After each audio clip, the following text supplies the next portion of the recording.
Alright, so I'm gonna make this quick video because I just wanna make this video real quick because I'm really getting sick and tired of this.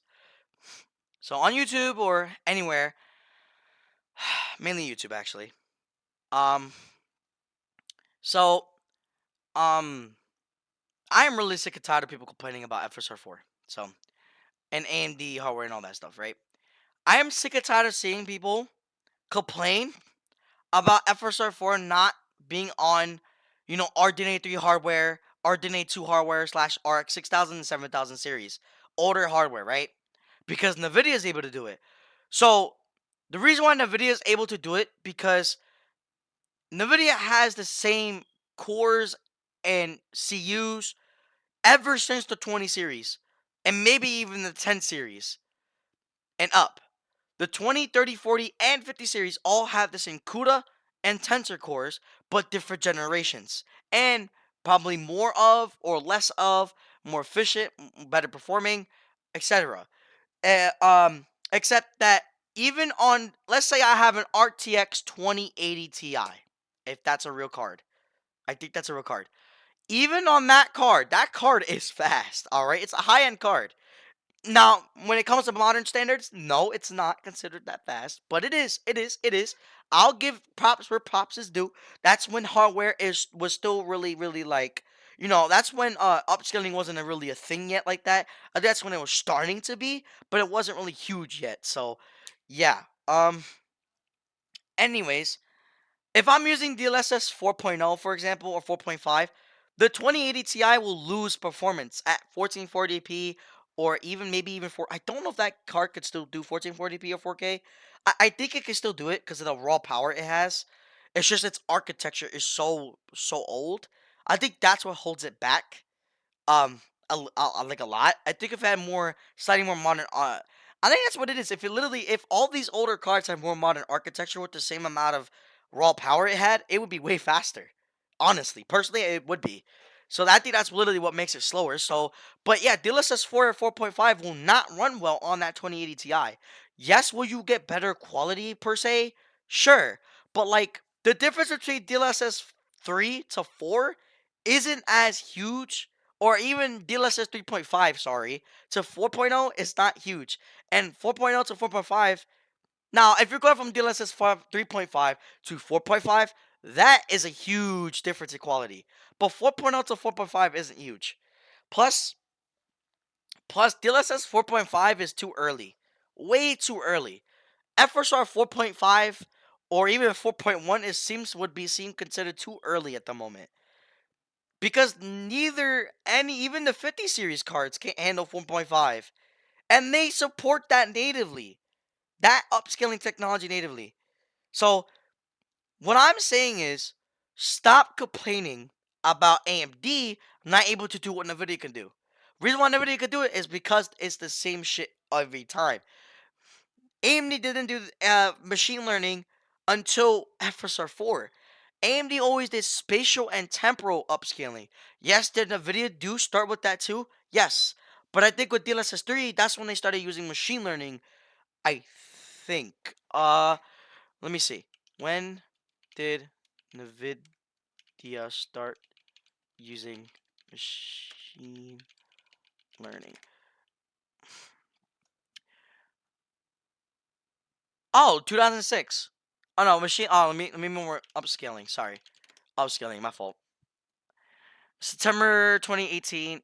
Oh, okay. So I'm completely wrong. I thought DLSS 3 was the first time. Nope. DLSS. So already perfect. I mean, this is AI overreal. I know we fucking hate AI, but hold up.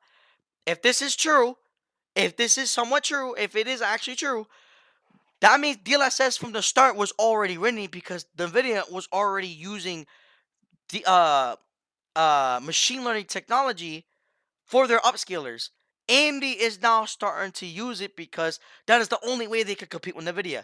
The only reason why AMD was still doing decent for value is because they were using temporal and spatial upscaling, which is definitely not as good as, you guessed it, machine learning.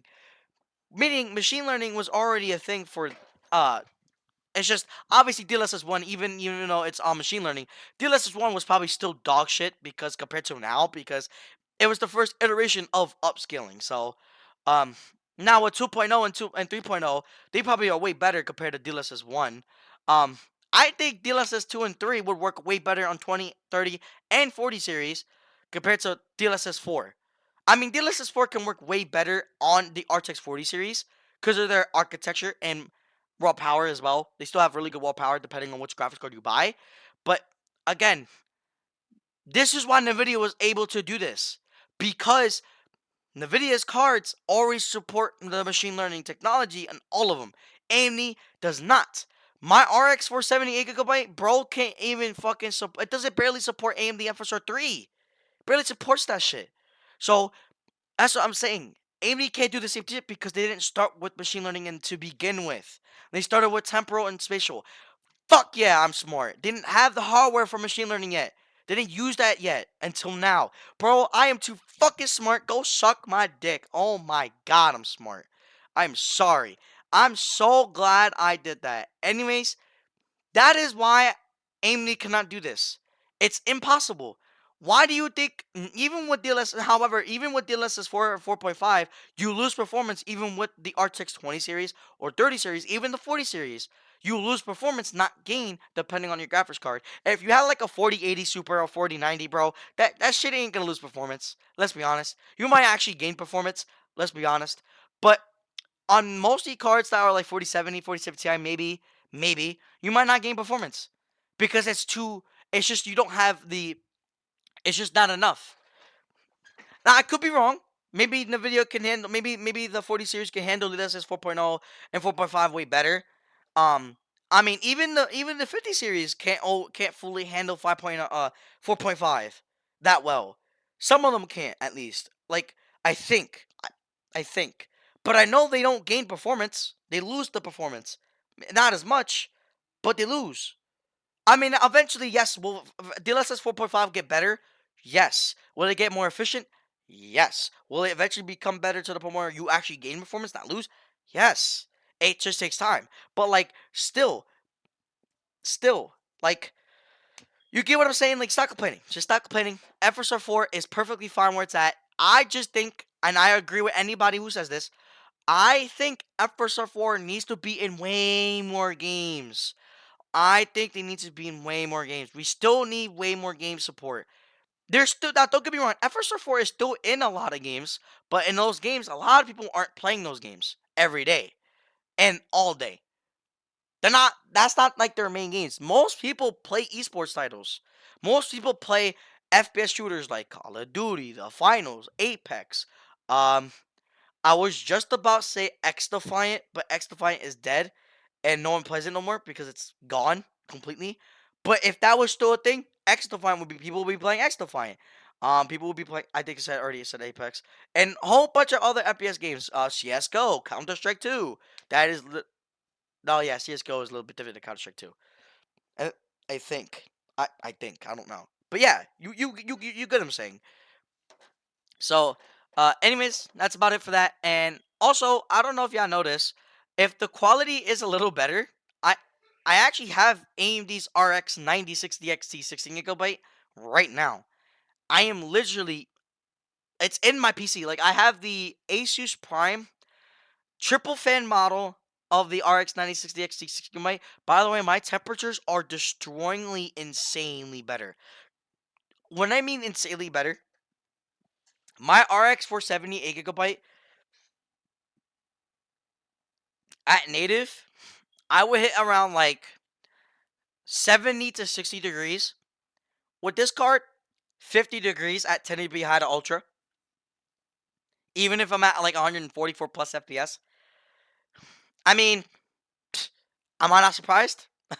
And this thing is so efficient and so fast, it barely gets fucking even touched. And like, you get what I'm saying. Now, obviously, with the new CPU, and if I go to 1440p, yes, temperatures might rise a little, but they still will stay in the 50s. You know why? The fans on this card are way better, and also I noticed that the three fans, right? They all don't spin the same direction. The two fans on the edges of the graphics card actually spin, I believe, left, but the middle fan of the card spins right, which actually increases better cooling performance, less turbulence, meaning less noise and whine, and it also increases better cooling performance overall and consistency. There it is, better consistency, and there's also a little vent on the side here of the card to keep the card from getting to expel heat faster. And also the my cooling performance on my case fans are really good. I have three intake case fans in the front of my case, and I have two case fans on the top, and I have one more case fan on the rear for exhaust. So three intake in the front here, two on top for exhaust, and then one rear for exhaust as well. So I actually have a neutral slash somewhat positive uh uh pressure, which is a good thing. Very, very, very good. Um, I kind of do wish I had a slightly bigger case to at least fit three case fans on top. It would look cooler. But I think six case fans, three intake, three exhaust is more than enough cooling. I mean, if you think about it, I mean, one, two, three, four, five, six, seven, eight, nine. I have 10 overall case fans. Technically 11 if you got the power supplies fan underneath. I mean, not only that it's I'm getting cool air from the three intake fans in the front, and then the exhaust fans are pulling out all the hot air as well, and constantly pulling air in. Well, I mean, obviously, yeah, they kind of help each other pull in air and push air. Like, there's just a lot of airflow. It's not like it's not insane airflow. Like you won't like, wow, this feels really strong. It's because these case fans are not as strong. But even if they're not strong case fans, your cooling will be good as long as they're in a really good orientation and they're properly mounted and like in the right orientation and how many you have. Honestly, six case fans is more than enough for most people. More than people think. Now, obviously, if you have a really big case like a high white 70, bro, you could fit 10 case fans. You have a six exhaust and then five, I know, six exhaust and four exhaust. That actually is a positive pressure, which is really good. Meaning you're pulling more cold air in while you're pushing I mean you are pulling more cold air than it's exhausting hot air, but it's still better because it will cool down faster. And I don't know what I'm talking about. Anyways, but yeah, that's why if this looks a little better, yeah, that's really about it. Also, I did get the Ryzen 7 5800 XT. I do not have it installed yet, so I will be making a video of me going over the performance of the CPU and the GPU together because the Ryzen 5 2600X in my PC right now is holding this graphics card so badly. I thought my GPU was GPU limited. I was hitting 90% utilization. Why? Because, well, the finals is a little bit demanding, but you want to know what it is? It's because the GPU is finishing so fast, or it's waiting on the CPU so much that the GPU isn't finishing fast enough to the point where it's waiting on the CPU. That's why it looks like the GPU is actually GPU limited, but it's not, because my frame rates aren't increasing. My frame pacing is not as good. I mean, it's better now with my new GPU, but that's what I'm saying. It hasn't improved there. My graphics have, in terms of graphical performance, that's improved. CPU performance, no. So I gotta improve that. All right. Anyways, don't mind this shit. Except for this, obviously we all need some isopropyl alcohol, and I'm getting two of these bad boys for 99% off. Just kidding, just for 99% of that. But one more thing I want to make. I am no longer using headsets because of my hair. I have really curly, frizzy hair, so it gets very hot with the ear cups, no matter what headset I use, and it could cause and since there's a lot of hair, when I put my headset on, it actually causes a lot more extra pressure because the headset's trying to push onto my ears harder, so it hurts. Over time, it can make my head feel very I can get headaches, which I don't like anymore. So that's why I'm moving over to earbuds. And I always liked the earbuds. I just never I do like headsets. Don't get me wrong, but when it comes to a lot of hair, that's what's really making it harder for me to like them. But earbuds are better depending on what you're getting. So IEMs are the best solution.